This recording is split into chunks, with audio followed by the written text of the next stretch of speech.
नमस्कार, सुप्रभात. TV9 मराठीच्या सुपरफास्ट ट्रेड या बातमीपत्रामध्ये आपलं स्वागत. मी स्नेहिल. बातमीपत्राची सुरुवात करूया एका ब्रेकिंग बातमीने.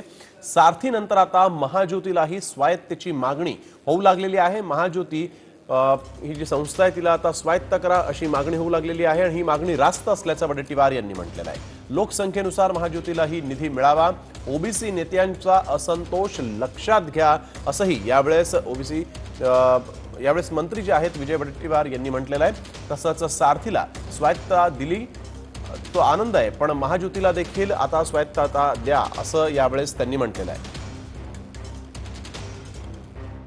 सारथीला जी आता स्वायत्तता मिळाली ती स्वायत्तता महाज्योतीला मिळावी अशी मागणी सगळ्या ओबीसी नेत्यांनी एकमुखाने केलेली आहे आणि तो निधीसुद्धा देत असताना मोठ्या प्रमाणात निधी लोकसंख्येनुसार द्यावा अशी सुद्धा मागणी या सगळ्या ओबीसी नेत्यांनी केलेली आहे.